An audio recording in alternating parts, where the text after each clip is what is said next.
Mas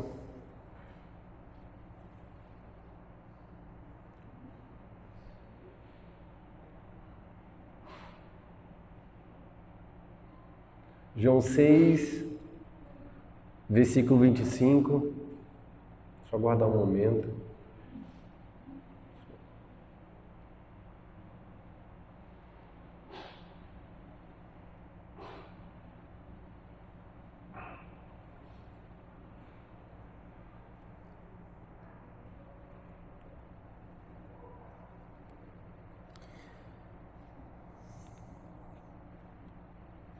João 6, 25 vai dizer: Quando o encontraram do outro lado do mar, perguntaram-lhe: Mestre, quando chegaste aqui? Jesus respondeu: A verdade é que vocês estão me procurando não por causa dos sinais miraculosos que vocês viram, mas porque comeram os pães e ficaram satisfeitos. Não trabalhe pela comida que se estraga, mas pela comida que permanece para a vida eterna, o qual o Filho do Homem lhe dará. Deus, o Pai, nele colocou o seu selo de aprovação.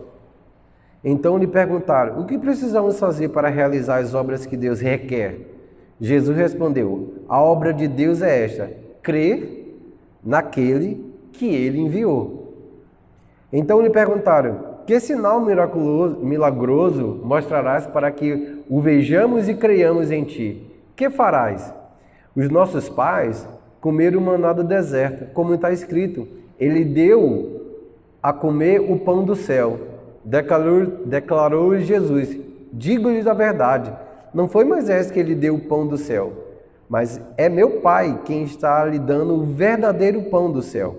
Pois o pão de Deus é aquele que desce do céu e dá vida ao mundo. Disseram eles: Senhor, dá-nos sempre esse pão. Então Jesus declarou: eu sou o pão da vida, e aquele que vem a mim nunca terá fome, e aquele que crer em mim nunca terá sede. Mas, como eu lhe disse, vocês me viram, mas ainda não creram. Todo aquele que o Pai me der, virá a mim, e quem vier a mim, eu jamais rejeitarei. Pois eu desci do céu não para fazer a minha vontade, mas para fazer a vontade daquele que me enviou. E esta é a vontade daquele que me enviou, que eu não perca nenhum dos que ele me deu, mas o ressuscite no último dia. Porque a vontade do Pai é que todo aquele que olhar para o Filho e nele crer tenha vida eterna, e eu ressuscitarei no último dia. Com isso, os judeus começaram a criticar Jesus, porque disseram: eu sou o pão que desceu do céu. E diziam: este não é Jesus, o filho de José? Não conhecemos o seu pai e a sua mãe? Como ele pode dizer: desci do céu? Respondeu-lhe Jesus: parem de me criticar. Ninguém pode vir a mim se o Pai que me enviou não o atrair, e eu ressuscitarei no último dia. Está escrito nos profetas: todos serão ensinados por Deus, todos que ouvem a voz do Pai e dele aprendem de mim. Ninguém viu o Pai, a não ser aquele que vem de Deus, somente viu o Pai. Eu vou parar por aqui. E quando eu li esse texto na semana passada, me veio muitas indagações a respeito desse texto. Primeiro porque eu entendi no texto que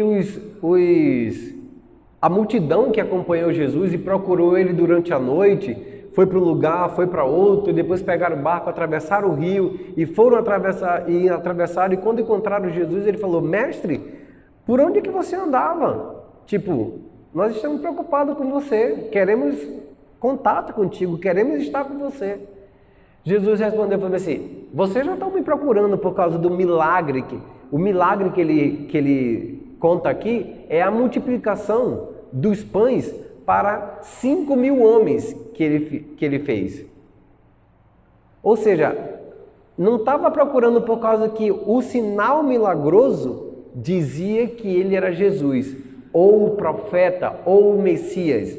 Quando as pessoas entenderam que Jesus fez um milagre de transportar 5 pães e 2 peixinhos, aquele milagre ia dizer que aquele homem era poderoso na terra de Israel.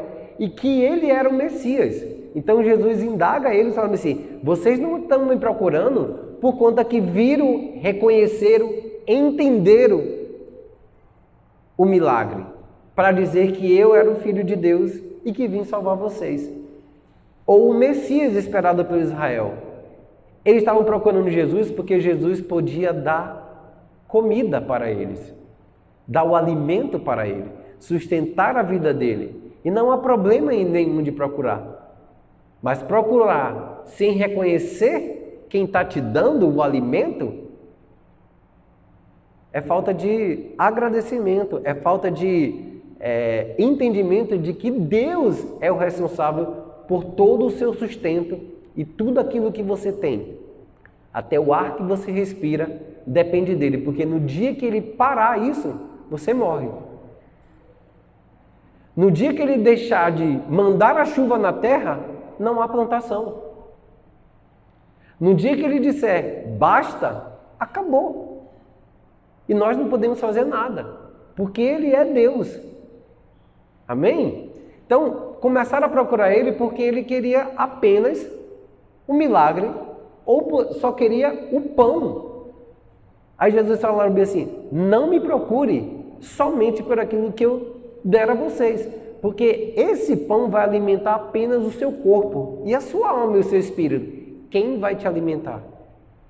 Quem alimenta a tua alma quando vem os problemas? Quem alimenta a sua vida quando vem as dificuldades? Quem alimenta a sua vida quando as interrogações, as dificuldades da sua vida acontecem? Quem é que te alimenta? Quem te dá direção é o Senhor. Quem provê paz é o Senhor. Quem provê discernimento para entender o momento que você está vivendo é o Senhor. Então ele fala assim, pare de me procurar somente pelo aquilo que vocês têm. Ou seja, pare de procurar somente a minha mão. Quando eu morrer na cruz, eu desejo que você participe da minha mesa do banquete. Amém? Como diz o pastor Giovanni, quem é que quer participar da mesa do banquete do Senhor? Todos nós, porque a gente não quer ficar do lado de fora. Correto? Então assim, só orar, só buscar o Senhor, porque eu tenho uma necessidade para esse tempo, para esse corpo, para esse momento da terra que você está vivendo, é muito pouco para aquilo que Deus quer fazer nas nossas vidas. Porque Ele quer te abençoar para que você seja tão pleno que as outras coisas elas sejam preocupações desnecessárias. Então, ele vai dizer no versículo 6, 27, ele vai assim, não trabalhe, ou seja, não se esforce, não meça seus esforços, o seu tempo, a sua vida, apenas pelo aquilo que você precisa para comer e para beber e para ser sustentado aqui nesse tempo. Porque a eternidade é o lugar onde você vai viver eternamente. E lá você não precisa nada disso. Lá você não vai precisar disso. Então ele falou, não trabalhe pela comida que se estraga, mas pela comida que permanece para a vida eterna, o qual o Filho do Homem dará. Ou seja, a multidão estava diante do Senhor do Universo, a multidão estava diante do Deus de toda a terra, do Deus que criou todas as coisas, e eles estavam procurando apenas um pedaço de pão. Um pedaço de pão.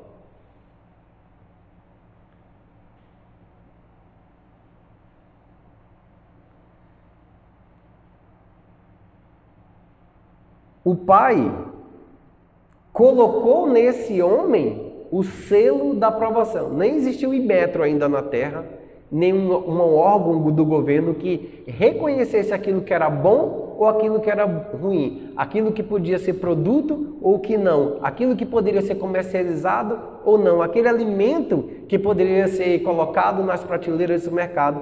Não existia nada disso, mas lá atrás Jesus já falou bem assim, porque o Pai colocou o selo de aprovação em mim.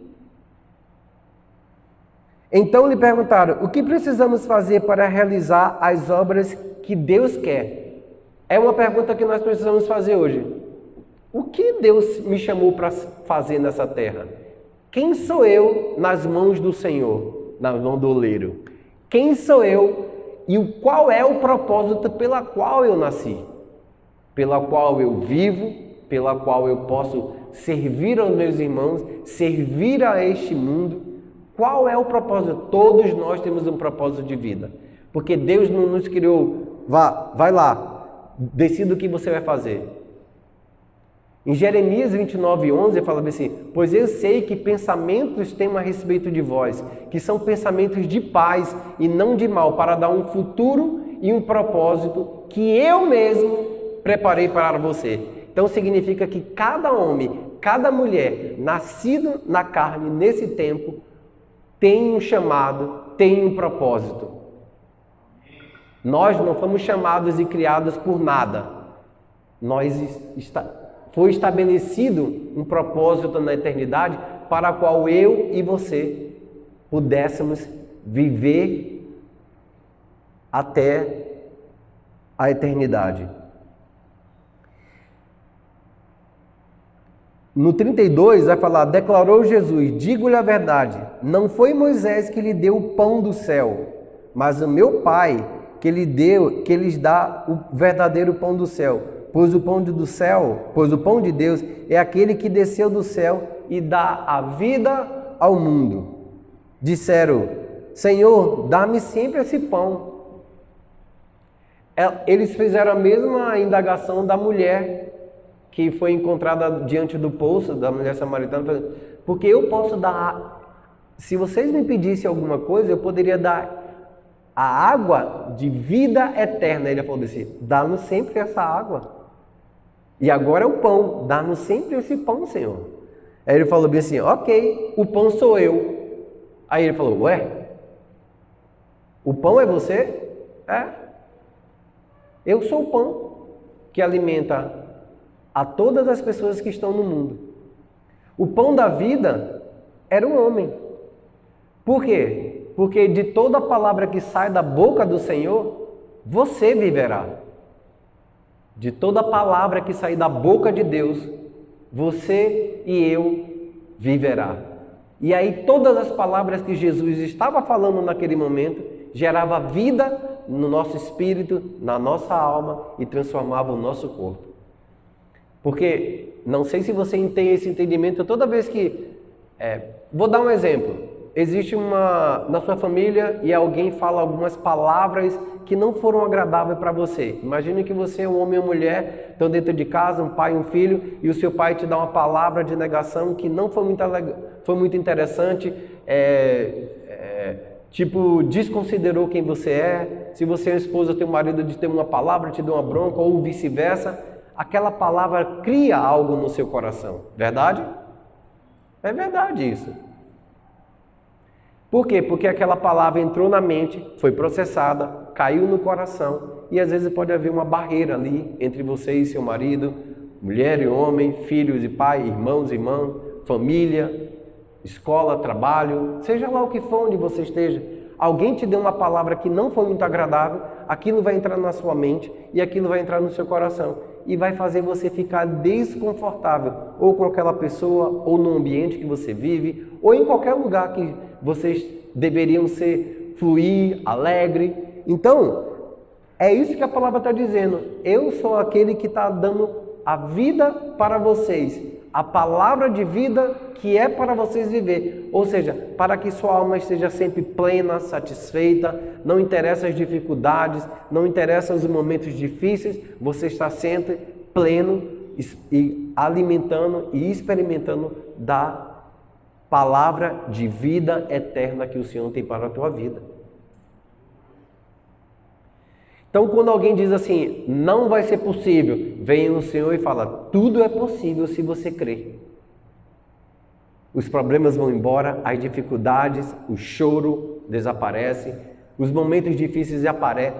Os momentos difíceis teremos sempre na nossa vida, mas Deus é aquele que vem dar uma palavra de ânimo, de esperança para as nossas vidas, porque Ele é o Deus das nossas vidas. Foi para isso que Ele te salvou, para que Ele seja o Senhor da tua vida. E como Senhor, Ele sempre tem palavras de vida eterna para nossas vidas.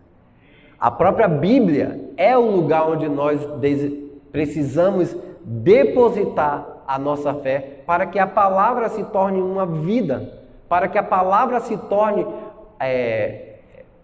a eficácia e a veracidade da qual ela foi chamada. Porque a palavra de Deus fala bem assim: nenhuma palavra que sair da minha boca voltará sem produzir aquilo pelo qual foi chamado, ou pela qual aquilo foi destinado. Toda palavra do Senhor se cumpriu, e toda palavra que está aqui, que eu absorvo na minha alma, ela vai se cumprir. Ela vai se cumprir, porque a palavra de Deus não volta vazia. Ela nunca volta. Ela sempre produzirá o fruto pela qual ela foi destinada. Amém? Quantos estão comigo? Então, no 6,35 vai dizer: então Jesus declarou: eu sou o pão da vida. Eu sou o pão da vida. Ou seja, eu sou o pão, o alimento de Deus, o alimento celestial, o alimento que você precisa para que sua alma esteja satisfeita, plena e cheia da presença do Senhor. Jesus mesmo falou assim: o ladrão vem senão para roubar, matar e destruir, mas eu vim para que tenha vida em abundância. O versículo está dizendo assim: até transbordar para as outras pessoas. Eu recebo essa abundância e transbordo na vida das pessoas que chegam até a mim, que é o seu próximo, é quem se aproxima de você. O pão da vida, Jesus poderia dizer: eu sou o pão, o maná que desceu lá em Moisés, porque essas pessoas que foram atrás de Jesus, elas conheciam a lei do Senhor e o livro de Moisés, porque elas mesmas falam assim: que sinal milagroso você vai fazer para que eu creia em você? Porque Moisés, quando veio, ele não deu pão do céu. Aí ele falou bem assim: Moisés não deu o pão do céu para vocês. Não foi Moisés que alimentou o povo no deserto. Foi o meu pai. Quando ele falou isso, foi o meu pai, os discípulos se escandalizaram. A multidão se escandalizou. Porque como um homem é filho do Adonai, como este homem pode ser filho de um Deus que ninguém conhece e ninguém nunca viu? Ele se fazia idêntico a Deus. Quando ele confessa isso, ele está dizendo assim: eu e o Pai somos um. Aquilo que ele faz, eu também posso fazer. O Deus de toda a terra também sou eu. Então, eu sou o Filho de Deus. O pão que desce do céu sou eu. Então, o que seria um pão vivo? Para que o texto fique mais abrangente, mais claro aqui, o pão vivo, ele era feito de grãos ainda, o brotinho era colocado num espaço úmido ou dentro de um vaso de água, até que essas sementes começassem a germinar o broto. Quando esse broto começava a dar os primeiras folhagens, esses brotos eram tirados, colocados numa umidade, perto do fogo ou durante o dia, perto do sol. Então ele ficava bem grudadinho. E a melhor proteína que se tem é no broto. A melhor proteína que se pode comer é na hora que o broto começa a sair, a soltar ali. Então esse pão era dado apenas para os soldados que voltavam de guerra, porque ele trazia um alimento para o corpo muito poderoso de carboidrato, proteínas, enfim. Ele era um pão que supria todo o corpo. Ele era dado às mulheres quando terminavam de dar luz. Esse pão era preparado especificamente. Quando alguém estava muito fraco, esse pão é preparado e dado para aquela pessoa. E ele tinha 3 referências. O soldado que voltava de uma guerra, estava todo estraçalhado, estava cansado, estava emocionalmente muito abatido, então esse pão era dado para isso. Para a mulher que estava grávida, que tinha terminado de parir o seu filho. E a mulher do parto, e para a pessoa que estava enferma. toda pessoa que estava enferma, esse tipo de pão era preparado. Era chamado um pão vivo, porque eram os brotinhos que estavam nascendo ali, que eram secados e dados para essas pessoas. Então essas pessoas, elas tinham um alimento poderoso ali. O pão vivo era chamado assim pela força restauradora que esse tipo de pão dava para quem comesse.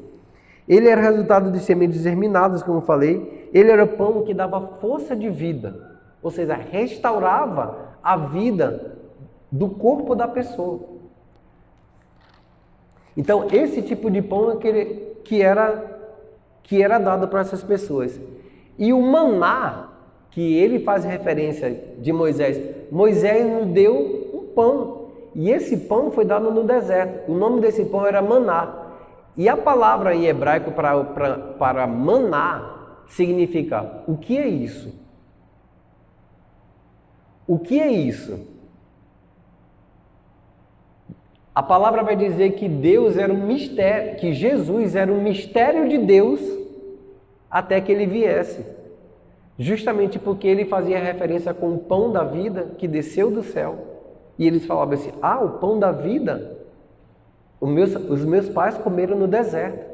E ele fala, mas só que o maná, o significado era: o que é isso? O que é isso dava uma entender que mistério é esse? Que pão é esse que vai vir lá na frente? Ninguém reconhecia, ninguém entendia que o Filho de Deus, um homem, viria à terra para te salvar e para me salvar. O que é isso que você fez, Senhor? Que milagre poderoso, que promessa maravilhosa é essa que você está nos dando? Que vida em abundância é essa que você está me dando? Que sacrifício poderoso trouxe Jesus até a terra para poder morrer pelos meus pecados? O que é isso? O maná tinha um pão com um sabor parecendo um pão de mel, é o que os historiadores falam.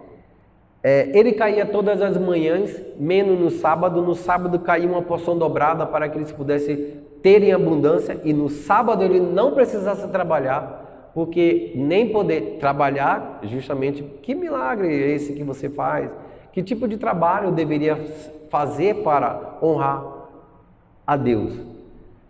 Então, dia de sexta-feira eles colhia um pouco mais para que no sábado pudesse experimentar do dia inteiro na presença do Senhor.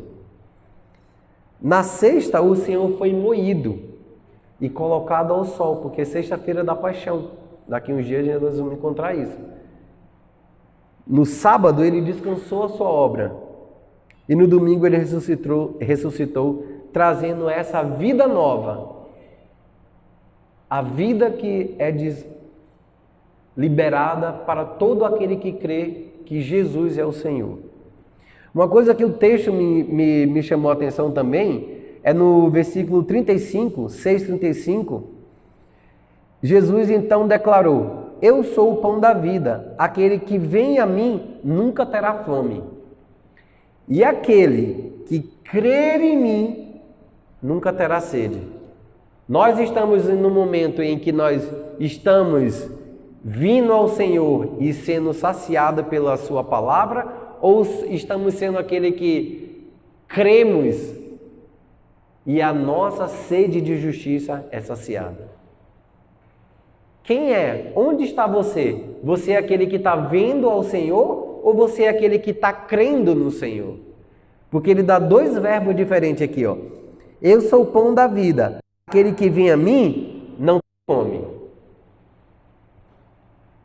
Então, quem está vindo na presença do Senhor está sendo saciado da fome. Mas você não pode ser apenas saciado pela comida, porque senão você vai engasgar. Tem que ter uma bebida. É ou não é? É natural que nós bebemos. E ele está dizendo aqui, ó: aquele que crer em mim nunca terá sede. Ou seja, porque sempre será saciado. Sempre quando você tiver sede de justiça, sempre quando você estiver querendo matar a sua alma de satisfação plena, de saber que a justiça foi feita na sua vida. Quantas pessoas vivem com aquele senso de que a justiça não foi feita, né? Às vezes nós precisamos recorrer a um juiz, ao advogado, às vezes nós somos injustiçados na nossa caminhada, às vezes não estamos muito bem. Sempre desejamos que as pessoas nos reconheçam, que saibam quem nós somos, que preste uma justiça, que me trate de maneira diferente, porque nós somos humanos e todo ser humano carece dessa justiça. E ele está dizendo assim, quem vir a mim, quem crer em mim, não terá sede. Terá sede de quê? De que nós precisamos ter sede? De que sede ele está falando? Porque o pão vai alimentar, que é a palavra de Deus, vai alimentar aquilo que somos a alma. E a sede. Nós temos sede de justiça. Nós sempre queremos as coisas do Senhor, sempre queremos viver na plenitude dos tempos, na plenitude do Senhor. E a plenitude do Senhor requererá uma justiça.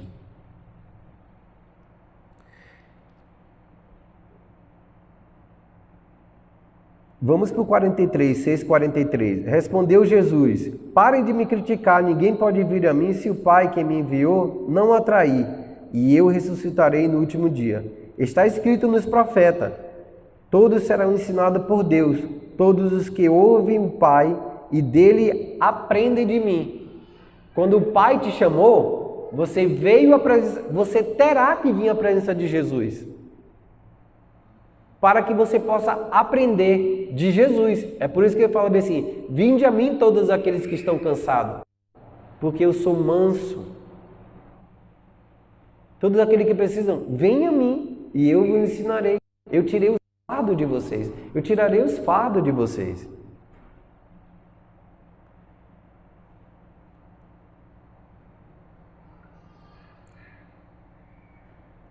No 53, versículo 53, Jesus lhe disse: eu lhes digo a verdade, se vocês não comerem da carne do Filho do Homem e não beber do seu sangue, não terão a vida em si mesmo. Todo aquele que come a minha carne e bebe do meu sangue tem a vida eterna, e eu ressuscitarei no último dia. Podemos podemos comer do sangue e podemos beber do sangue de Jesus? Podemos ou não? O que ele está dizendo aqui, poder comer da carne física de Jesus, não, porque ele está ressuscitado, e do sangue também, não, porque ele já derramou o sangue e agora ele está na eternidade. Mas o que ele quer dizer é assim: aquilo que minha carne fizer na cruz do Calvário, os benefícios que essa carne vai prover para vocês, vocês podem comer. E quais são esses benefícios? Quando a carne de Jesus foi entregue na cruz do Calvário, tem os benefícios, que é o perdão do pecado. Agora nós não somos mais, Satanás não é mais o nosso Senhor. Quem é o nosso Senhor? É Jesus. As nossas dores e enfermidades foi lançada sobre Ele. O castigo que nos leva à paz estava sobre Ele. Pelas suas pisaduras somos sarados. E quem fez isso? A carne. Foi o corpo. Então, todos os benefícios que a carne proveu na cruz do Calvário, nós podemos comer. Porque as palavras dele são palavras de vida eterna. Quando o pastor ou alguém fala assim: vocês são perdoados em nome de Jesus, nós estamos desfrutando e comendo da carne que foi pregada na cruz. Esse é o benefício que a carne nos dá. E do sangue? A Bíblia vai dizer que a nossa consciência foi lavada quando o sangue de Jesus foi derramado. A consciência do pecado está lá em Hebreus 9:14. Ele nos deu livre acesso à presença do Pai e trouxe reconciliação. Reatou a nossa amizade. E a Bíblia vai dizer aí, quanto mais o sangue de Cristo, que pelo Espírito Eterno se ofereceu a si mesmo imaculado a Deus, purificará a nossa consciência das obras mortas. Ou seja, A carne proveu perdão, a carne proveu reconciliação com o Pai, a carne proveu que a ira de Deus passasse de mim. A carne de Jesus Cristo proveu cura, pelas suas pisaduras somos sarados. A carne proveu que as nossas dores e as nossas enfermidades também fossem restauradas. Foi a carne que proveu. Então, quem comer da minha carne, ou daquilo que a minha carne proverá para vocês, quando eu fui entregue na cruz do Calvário. E o sangue? Vou dar uns exemplos do que a carne proveu. Vamos lá. Já vou terminar. Gálatas 1:3. Gálatas 1:3.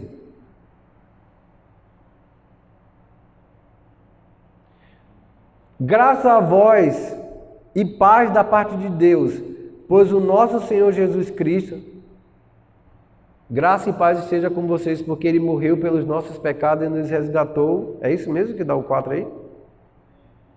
Deu a si mesmo pelos nossos pecados, para nos livrar do presente século mal, segundo a vontade do Pai.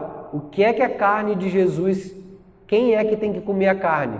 É o proveito do que a carne fez por nós na cruz do Calvário. Nos libertou do presente século mal e nos tirou os nossos pecados e nos resgatou. Efésios 2:8. Porque pela graça sois salvos por meio da fé. Isto não vem de vós, é dom de Deus. Pela graça somos salvos mediante a fé em Cristo, ou seja, Jesus, pão e carne que foi morto. 2:12. Efésios 2:12. Naquele tempo eu estava sem Cristo, separado da comunidade de Israel, e estranho às alianças da promessa, não tendo esperança e sem Deus no mundo. A carne nos reconciliou. Nós estávamos antes de Jesus, sem Deus, sem comunhão, vivendo no pecado. Satanás era o nosso Senhor. E o que é que a carne de Jesus Cristo proveu na cruz do Calvário? Reconciliação. Estávamos separados, agora não estamos mais. Não tinha esperança, agora temos. E vivendo no mundo, neste mundo, sem Deus. Agora você tem Deus. Por causa de quê? Por causa do benefício. Quando você se alimenta dessa palavra, você está alimentando da carne de Jesus. E o povo de Israel se escandalizou com isso. 1 Pedro 2:24.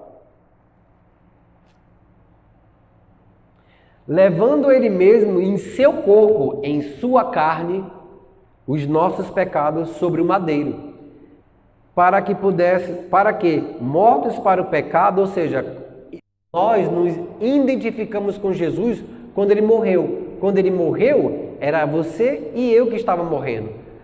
Então, para que pudéssemos viver agora para Deus, para a justiça, pelas suas feridas fomos sarados. O que é que a carne de Jesus proveu? Por que ele chama você e eu para comer da carne dele? Porque a carne dele vai prover isso. Ele mesmo levou sobre os nossos pecados em seu corpo no madeiro, para que, mortos para o pecado, pudéssemos viver a vida cheia de justiça. Cheia de justiça. Que justiça é essa? Agora nos tornamos filhos do Pai, nós temos reconciliados, temos comunhão com Deus. O Senhor Jesus é o nosso Senhor. O Deus agora se tornou o nosso Pai, porque é isso que Jesus fala quando ele ressuscita. Vá e diga aos seus irmãos e meus irmãos que agora eu vou para o Pai e o vosso Pai. Não é uma história que se conta ali. Jesus não está fazendo simbolicamente.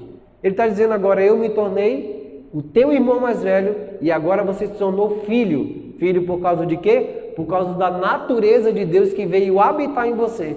Pela vida nova que o corpo de Cristo, a carne de Cristo, proveu na cruz do Calvário. Amém? Muita gente hoje está na igreja esperando que Deus faça alguma coisa, só que Deus já fez.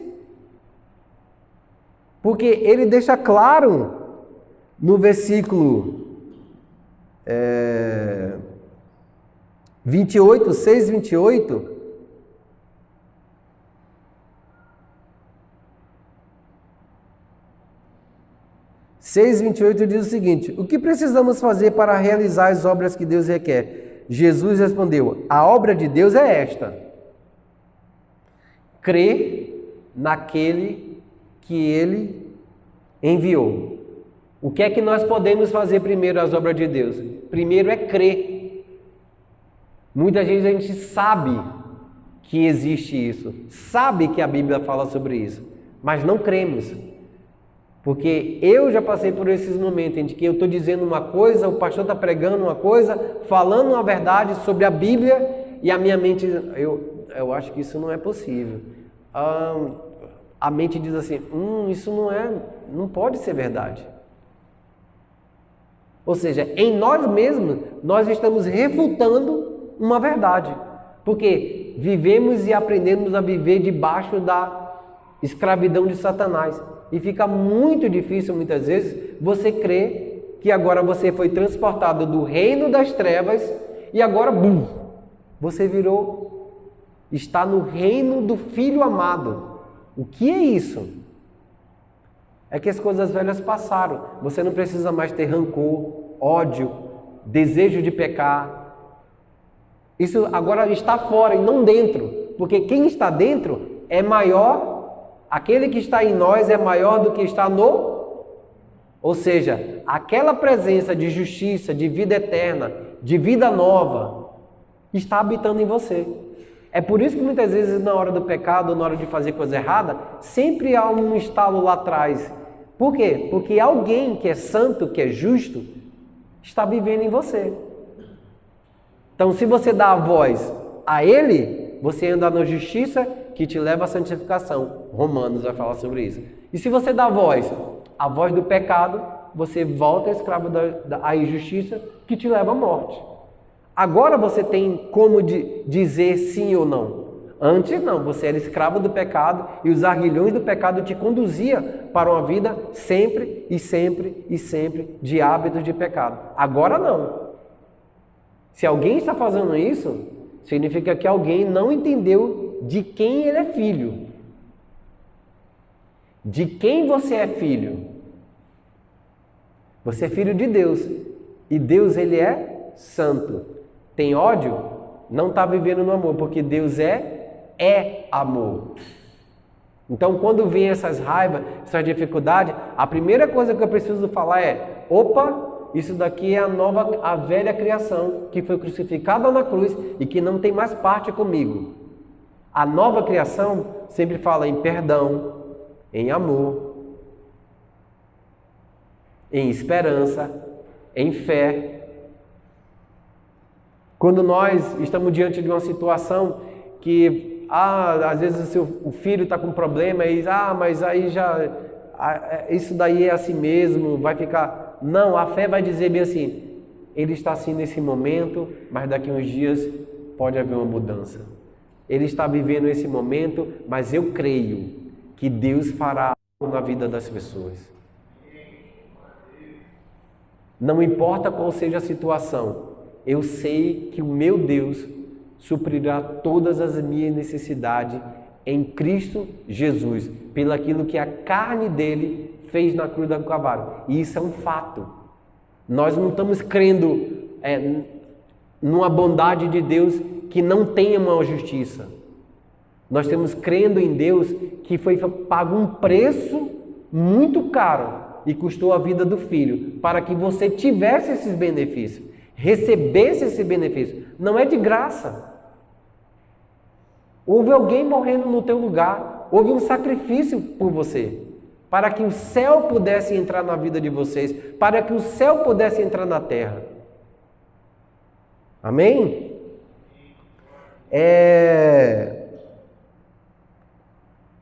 E que o sangue de Jesus fez por nós, para que a gente possa beber do sangue. Efésios 1,16.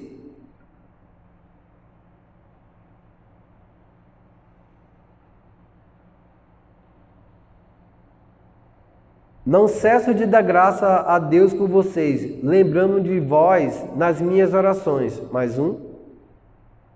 Para que Deus de nosso Senhor Jesus Cristo, o Pai da glória, vos dê o seu conhecimento, o espírito de sabedoria e de revelação. Eu gosto muito desse versículo, porque nos momentos difíceis da minha vida, eu precisei recorrer a isso em oração. Senhor, dá-me espírito de sabedoria e de conhecimento para que eu possa tomar a decisão certa, correta. Ainda que eu não goste de tomar essa decisão, ainda que eu não queira, ainda que a minha razão diga não, não faça isso. Eu precisava desse conhecimento e dessa sabedoria. Conhecimento é aquilo que você sabe que tem que fazer, mas às vezes você não faz porque você não quer dar o braço a torcer, quer pagar o mal com o mal, quer dar o troco. Mas você tem o conhecimento daquilo que você deveria fazer. E sabedoria é usar o conhecimento a favor de você mesmo. Seja sábio. Tome a decisão correta, segundo a vontade do Senhor. Não titubeie. Quando você entender que Deus requer que você faça aquilo, faça. Isso você torna uma pessoa sábia. Você se torna sábio.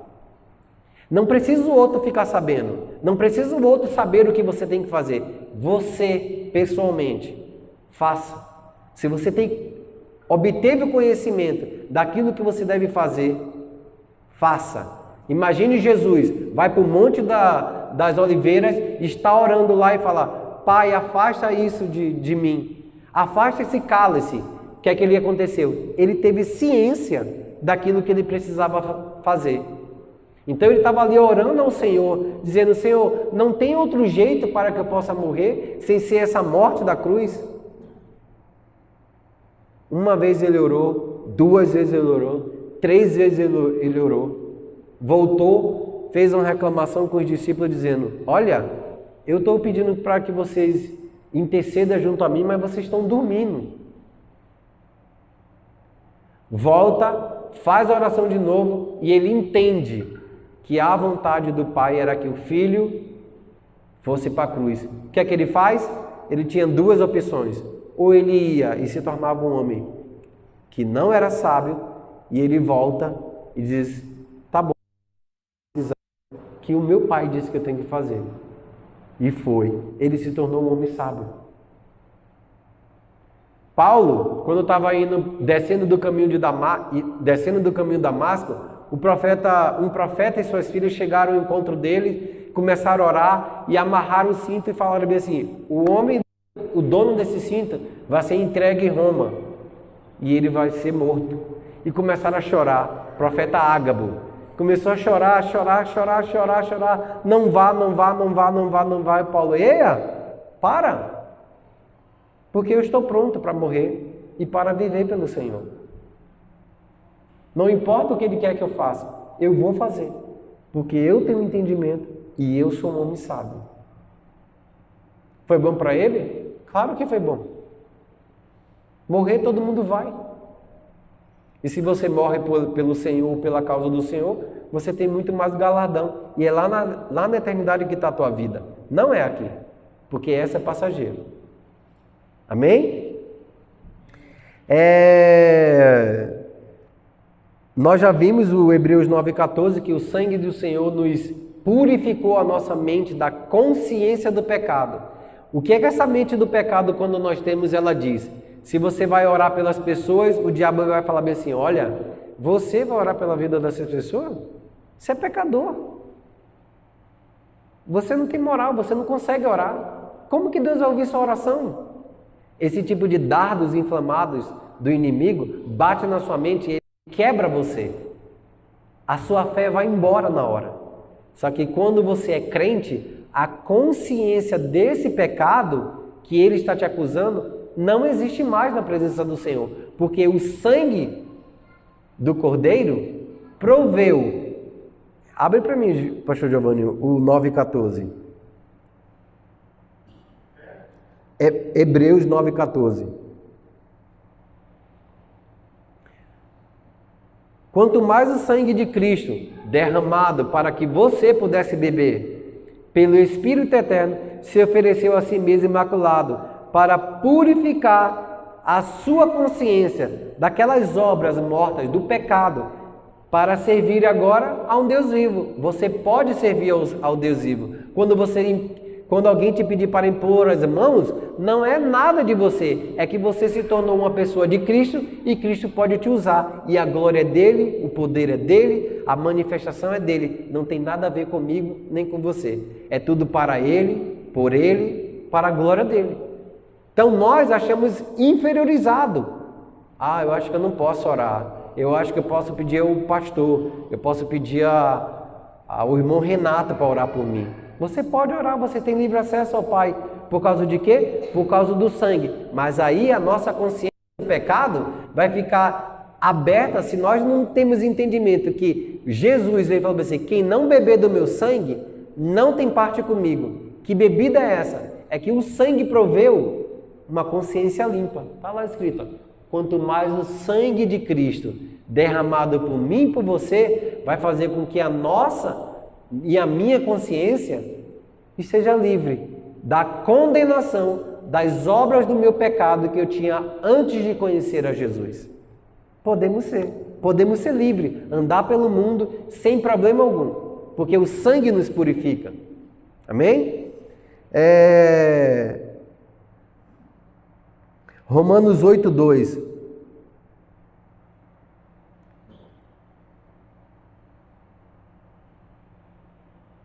Porque a lei do Espírito de vida em Cristo Jesus me livrou da lei do pecado e da morte. Ou seja, aqui eu gostaria de parafrasear isso aqui.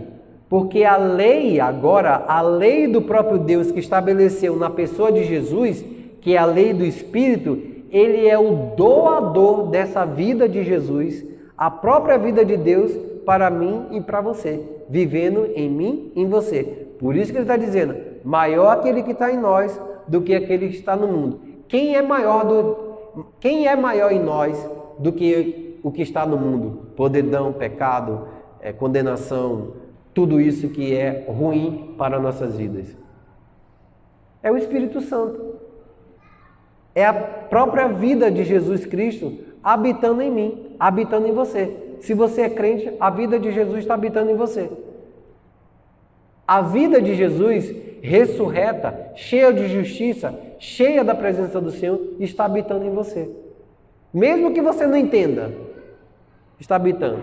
Eu não sei se você já tiver a sensação de você estar num ambiente parado sem fazer nada e alguém vem e quer discutir com você, quer te acusar, quer te oprimir, quer te perseguir. Por que essas pessoas fazem isso? É que Satanás está vendo que tem luz em você. Você não está mais debaixo das trevas e você não pertence ao império dele. Agora você pertence a um rei e o rei ama a sua vida. Então ele quer ir contra a sua vida. Quem ele vai usar? As outras pessoas que pertencem a ele. Então, o Espírito que traz vida, que é o doador dessa vida ressurreta de Jesus, vem e habita em você. 2 Coríntios 5, 17 e 18.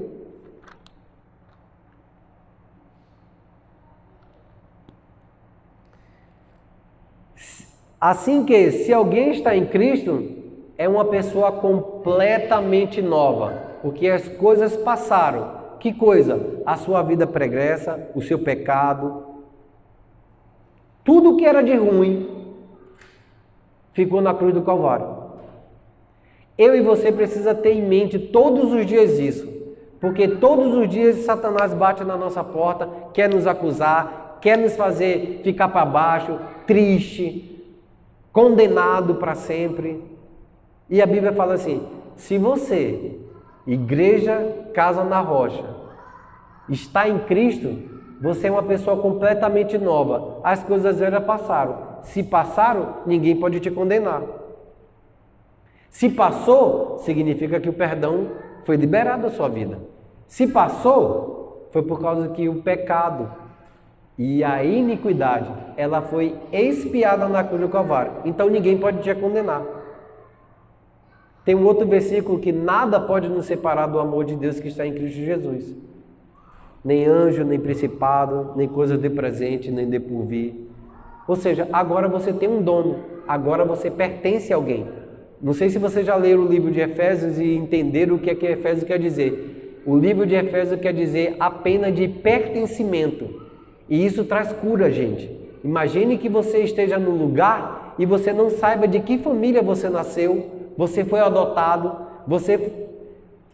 na sua alma existe um vazio, porque você não se parece com quem está dizendo que é seu pai, você não se parece com quem está dizendo que é sua mãe, você não entende que seus irmãos são diferentes de você na estrutura, ou seja, porque lhe falta o ato de pertencer ao quem eu pertenço. Quem é que é parecido comigo? É por isso que Jesus nos adotou. A adoção de Cristo não tem nada a ver com a adoção nossa aqui. Porque quando alguém adota um filho, ele se parece com os pais, não se parece com nós.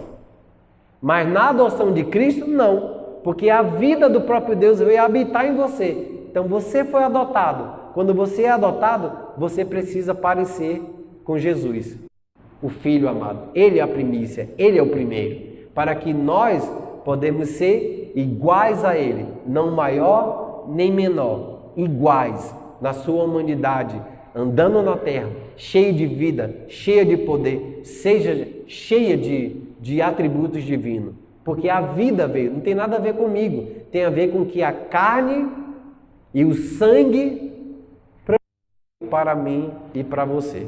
Amém? Vamos ficar de pé, que essa palavra ela entre na sua alma e no seu espírito e produza muitos frutos de justiça para o nosso Deus, para a glória do Pai, do Filho e do Espírito Santo. Amém? Vou convidar o pastor Giovanni para vir aqui.